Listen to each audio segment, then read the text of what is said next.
So video பார்க்குற எல்லாருக்கும் வணக்கம். இது உங்கள் ரெஸ்லிங் கிங் தமிழ். நான் உங்கள் ரகுமான். எல்லாருமே இன்றைக்கி கிங் ஆஃப் தி ரிங்கோடைய ஃபைனல் டோர்னமெண்ட்டை பார்த்துருப்பீங்க.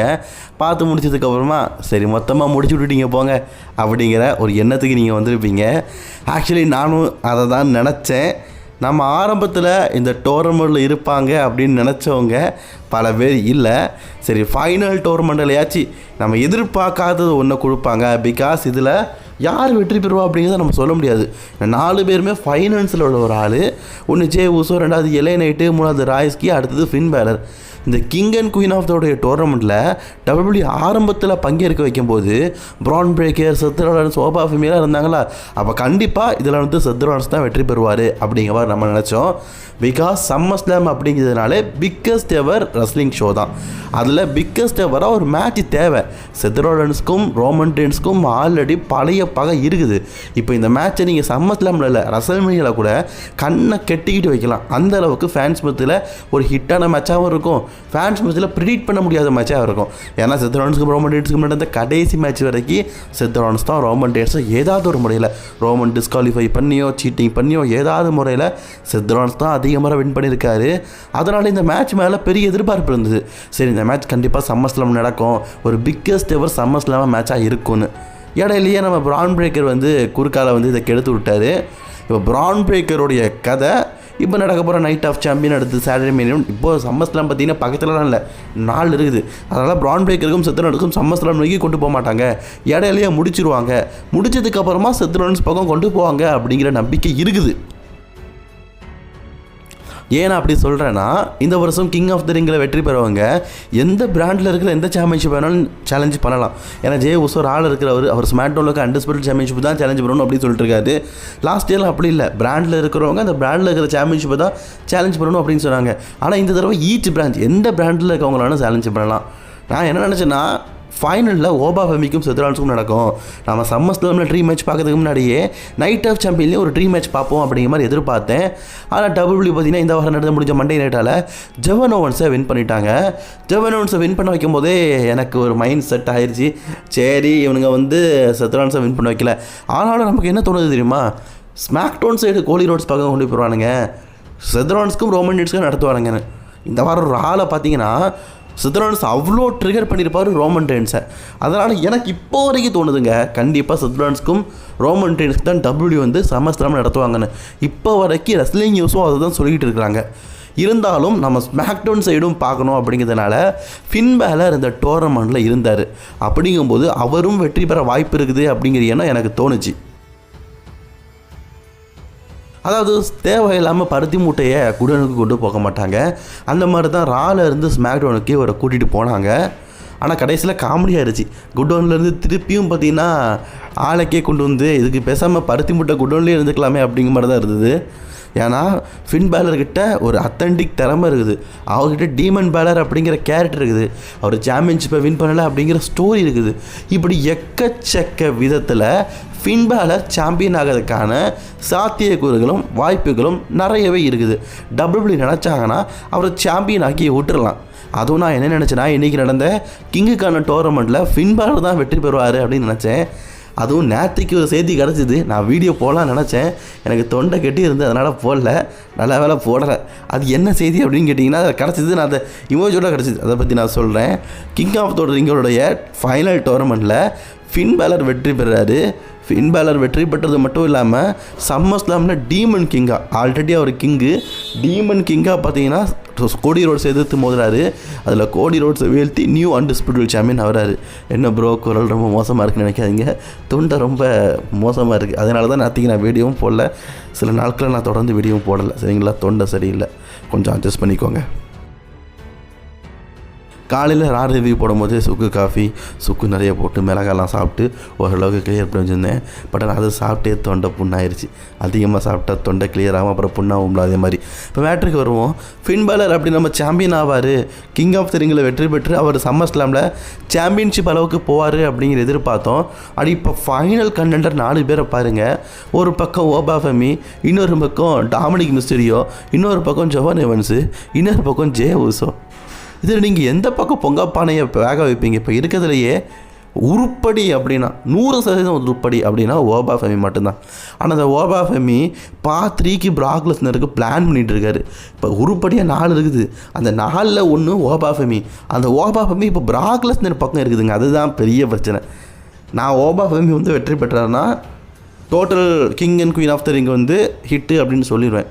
ஆனால் ஓபா ஃபெமிக்கு இப்போ பிராக் லெஸ்னர் பக்கம் பகை இருக்குது. ஆல்ரெடி உங்களுக்குள்ளே 2 தடவை மேட்ச் நடந்துருச்சு. 3வது தடவை மேட்சுக்காக தான் ஓபா ஃபெமி பார்த்தீங்கன்னா பிராக் லெஸ்னரை வம்பிழுத்துட்டு இருக்காரு. கோடி ரோட்ஸ்க்காக தான். கோடி ரோட்ஸ்க்கும் பிராக் லெஸ்னருக்கும் 1 2 3 நடந்துச்சு. அதே மாதிரி ஓபா ஃபெமிக்கு 1 2 3 4ன்னு சொல்லிட்டு மேட்ச் நடக்கும் அப்படிங்கிற மாதிரி எதிர்பார்க்கப்படுது. இப்போ ஓபா ஃபெமி இந்த வருடம் பிராக் லெஸ்னர் கூட மோதுவாரா இல்லை சாம்பியன்ஷிப்புக்காக மோதுவாரா? இப்போ இந்த தடவை ஓபா ஃபெமி வெற்றி பெற்று ரோமன் கூட சம்மஸ்டாம்லாம் விளையாடிட்டாருன்னு வைங்களேன், அவ்வளோதான், சோலி முடிஞ்சுது. இந்த மேட்ச் தான் மிகப்பெரிய ட்ரீம் மேட்ச். ஆக்சுவலி ஓபா ஃபெமி சில நாட்களே டபிள்யூபிள்யூக்கு வந்து பெரிய உச்சத்துக்கு போயிட்டார். ஆனால் இந்த டபிள்யூபிள்யூ வந்து சம்மஸ்லாமுக்காக பேக்கப் பண்ணி வைக்கலை. சரி, ஓபா ஃபெமி பிராக்னால டிஸ்ட்ராய் தோற்று போயிட்டாருன்னா டாமினிக் மிஸ்டரியோ ஓகேவான்னு கேட்டிங்கன்னா இதுக்கு நீங்கள் என்ன பண்ணலாம் தெரியுமா? என்ன யாரும் தேட வேண்டாம் அப்படின்னு எங்கேயாவது நீங்கள் ஓடி போயிடலாம். நான் அப்படி தான் சொல்கிறேன். டாமினிக் மிஸ்டரியோ நீங்கள் future of the wrestling company தான். ஆனால் சம்மஸ்லாமில் ரோமன் ரெயின்ஸ்க்கு எதிராக மோதணும்னு ஒரு ஸ்டோரி இருக்குதுன்னா ட்ரிபிள் ஹெச்சுக்கு மூலத்தில் வந்து மூளை இல்லை, அதாவது குண்டியில் வந்து மூளை இல்லை, அது வந்து பீயாவே போயிடுச்சு. அவருக்கு வந்து மூளை இல்லை. ஏன்னா சம்மஸ்லாம் மேட்ச்னால் எப்படி உங்கள்கிட்ட சிஎம் பாங்க இருக்காரு, அதுக்கப்புறமா பார்த்தீங்கன்னா நிறைய பேர் இருக்கிறாங்க, அவங்கள வின் பண்ண வச்சுருக்கலாம். இந்த 4 பீக்கில் ஓபா ஃபெமி பிராக் லெஸ்னர் பக்கம் போயிட்டாருன்னா ஜே ஊஸ்டோ மிஸ்டீரியோ ஈவென்ட்ஸ் இவங்க 3 பேருமே நான் ஓப்பனாக சொல்கிறேன், உங்களுக்கு மயிறு மாதிரி தெரியலையா? ஜே ஊசோ நல்ல ரசலர் தான்ப்பா, மிஸ்டீரியோ நல்ல ரசலர் தானப்பா, ஈவென்ட்ஸ் நல்ல ரசலர்ஸ் தானப்பா அப்படின்னு நீங்கள் சொல்லலாம். இது சம்மஸ்லாமுக்கு ஒருத்தன் நான் கேட்கேன், ஒருத்தா கண்டிப்பாக ஒருத்தர் இல்லை. எனக்கு என்ன பயமாக இருக்குதுன்னா இதில் இந்த வாரம் நடக்க போகிற மண்டே நைட்டராக பார்த்தா தெரிஞ்சிடும் மிஸ்டீரியோ வெற்றி பெறா இல்லையான்னு. ஆனால் ஜே ஊசோ மொத்தம் நெக்ஸ்ட் வீக் வின் பண்ணிட்டாரு, அவர் ஃபைனலுக்கு பெரியார். ஜே ஊசோக்கும் மிஸ்டீரியோக்கும் நடந்துச்சுன்னா கண்டிப்பாக ஜே ஊசோ தான் வின் பண்ணுவார். கோடி ரோட்ஸ் கூட சம்மர்ஸ்லாம் மேட்ச் நடத்திடுவானுங்க. ஆல்ரெடி கோடி ரோட்ஸ் கூட மோதினது எல்லாருமே அவர் சாம்பியன்ஷிப் வின் பண்ணணும்னு தூக்கி வச்சாங்கல்ல, அவங்க தான் ஆல்ரெடி இப்போ சாம்பியனாக்காக மோதி அவருக்கு அகேன்ஸ்டாக மாறிட்டாங்க. இப்போ ஜே ஊசோ மட்டும்தான் பாக்கி, அதுக்காக பிளான் பண்ணி வச்சுருக்காங்கன்னு தெரியல. அண்ணா ரோமன் ரெயின்ஸு உங்ககிட்ட சாம்பியன்ஷிப் இருக்குது, ஓகே, ஜே ஊசோ கிட்ட இன்டர்கான்டினென்டல் சாம்பியன்ஷிப் கொடுங்க, அது இல்லாட்டா டாக் டீம் சாம்பியன்ஷிப் கொடுங்க, கிரீடத்தை தலையில் வைக்காதீங்க அண்ணா. கண்டிப்பாக ரோமன் அண்ணா வெரி ராங் ப்ரோ, வேண்டவே வேண்டாம். நீங்கள் நினச்சிருக்கிற விஷயம் தப்பு, சரியில்லைனா நம்ம குடும்பத்துக்கு இவன் சரியே இல்லை. நீங்கள் ஹெவி வெயிட் சாம்பியன்ஷிப் அளவுக்குலாம் அவனை எதிர்பார்க்காதீங்க. அதுவும் அன்டிஸ்பியூட்டட் சாம்பியன்ஷிப்பாக மோதணும்னு சொல்லிட்டீங்க. நானும் சும்மா தான் சொல்கிறீங்கன்னு நினச்சேன். இப்போ ஃபைனல் வரைக்கும் கொண்டு போயிட்டீங்க. ஜெவன் ஓவன்ஸுக்கும் ஜே ஊசோக்கும் மேட்ச் வச்சாலே ஜே ஊசோ தான் வெற்றி பெறுவான்னு தெரியும். இதில் என்னத்தை சொல்லன்னு எனக்கு தெரில. ஆல்ரெடி ஜே ஊசோ ரசல்மனியாவில் பார்த்தீங்கன்னா மோதி தோற்று நொங்கலாகி புழு உழுந்து இப்போ ஒரு மூலையில் கிடக்கிறாரு. அவரை நீங்கள் மீண்டும் மீண்டும் மீண்டும் மீண்டும் மீண்டும் மீண்டும் அண்ணா நல்லா இருக்குதா? உண்மையிலேயே கண்ணு கணக்குதுண்ணா சம்மர்ஸ்லாம் மேட்செல்லாம் பார்க்கும்போது. ஒரு பக்கம் ரோமன் ரெயின்ஸ் ஸ்டோரி, இன்னொரு பக்கம் இது. சரி, ஒருவேளை ஜே ஊசோ வின் பண்ணிட்டாருன்னா கோடி ரோட்ஸ் கூட மோதிடுவார், ரோமனுக்கும் சத்துக்கும் நடந்துடும், ஓகே தான். ஆனால் ஜே ஊசோவுக்கும் கோடி ரோட்ஸ்க்குமான மேட்சை நாங்கள் கண்ணால் பார்க்கணுமே, அந்த தெம்பு வேணுமே, அந்த தெம்பும் இல்லை காய்ஸ். உண்மையிலேயே டபிள்யூ பார்த்தீங்கன்னா இந்த வருஷம் நைட் ஆஃப் சாம்பியனில் பிக் பண்ணியிருக்கிறதுல 3 பேர் தப்பான ஆட்கள். ஓபா, நீ வந்து பிராக் லெஸ்னர் கூட சம்மர்ஸ்லாமில் மேட்ச் விளையாடாட்டாலும் பரவாயில்ல, வெற்றி பெற்று கோடி ரோட்ஸ்க்கு அகேன்ஸ்டாக சம்மர்ஸ்லாமில் விளையாடுறியா? யோ ஃபின் பேலரு, நான் உன்னை ரொம்ப எதிர்பார்த்தையா. உன்னை தேவையில்லாமல் குடோனுக்கு கூட்டிகிட்டு வரல, கண்டிப்பாக வந்து உன்னை போனி செய்யறதுக்காக தான், அதுவும் உன்னை வெற்றி பெற வைப்பாங்கன்னு. கடைசியில் இப்போ உன்னை புழுகு மூட்டி ஆகிட்டாங்க பார்த்தீங்களா? அதாவது எங்கே போனாலும் குப்பை அப்படிங்கிற மாதிரி தான் ஃபின் பேலர் வச்சுருக்கீங்க. சொல்கிறதுக்கு எதுவும் இல்லை. தயவு செஞ்சு டாமினிக் வெற்றி பெற்று ரோமனுக்கு எதிராலாம் சம்மர்ஸ்லாமில் விளையாட வேண்டாம். அதுக்கப்புறம் நான் மட்டும் இல்லை, நீங்களும் ஒரு லெட்டர் எழுதிடுங்க சம்மர்ஸ்லாம் வரைக்கும், என்னை யாரும் தேட வேண்டாம், நான் எங்கேயோ போகிறேன், யூடியூப் அன்இன்ஸ்டால் பண்ணிடுங்க, அப்படி நம்ம எங்கேயா போயிடுவோம். கரெக்டு தானே? இது நடந்துன்னு என்ன தோணுது உங்களுக்கு? என்னை யாரும் தேட வேண்டாம். இதுக்கு நீங்கள் பேசாமல் எல்ஏ நைட்டையே வெற்றி பெற வச்சுருக்கலாம் ஐயா.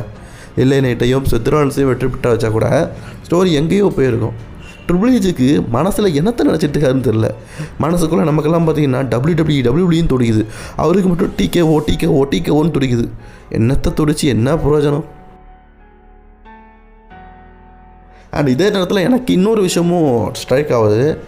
சாமி ஜெயினுக்கு இப்போ கோடி ரோட்ஸை பிடிக்க மாட்டேங்குது. இந்த வாரம் கன்னத்தில் வேறு அரைஞ்சிட்டாரு, சேர் எடுத்து அடிக்க போனார். நெக்ஸ்ட் வீக் குந்தருக்கு அகேன்ஸ்டாக பார்த்தீங்கன்னா கோடி ரோட்ஸ்க்கு மேட்ச் இருக்குது. மேபி அதில் ஒரு புது சாம்பியனாக குந்தர் ஆகும் பட்சத்தில் கண்டிப்பாக சம்பஸ்லாமில் ஒரு கொலபடி இருக்குது. ஏன்னா யோசிச்சு பாருங்கள், குந்தர் வெர்சஸ் ஓபாஃபமி நல்லா இருக்குதுல்ல. குந்தர் வெர்சஸ் டாமினிக் மிஸ்டரியோ ஏதோ இருக்குது. குந்தர் வெர்சஸ் ஜேவஸோ ஆல்ரெடி அசம்பிளியில் பார்த்துட்டோம்ல, இந்த மாதிரி தான் இருக்குது. சரி, எது எப்படியோ பார்த்ததை தான் நம்ம திரும்பி பார்க்க போகிறோம். ஆனால் உருப்படியாக பார்த்தா சரி தான். சரி, எனக்கு தெரிஞ்சு இப்போதைக்கு இருக்கிற நிலைமையில் ஓபாஃபமியே வெற்றி பெற்றா ஓகே. அண்ட் அந்த ஆளுக்கு பிராக் லெஸ்னர் கூட ஸ்டோரி இருக்குது. சரி, இப்போ கிங் ஆஃப் த ரிங்கோடைய டோர்னமெண்ட்டை நினச்சி நீங்கள் என்ன நினைக்கிறீங்க? உங்களோட கருத்துக்களை கமெண்ட் பண்ணிக்கோங்க. அண்ட் தொடர்ந்து வீடியோ பார்க்க சேனலை சப்ஸ்கிரைப் பண்ணிக்கோங்க.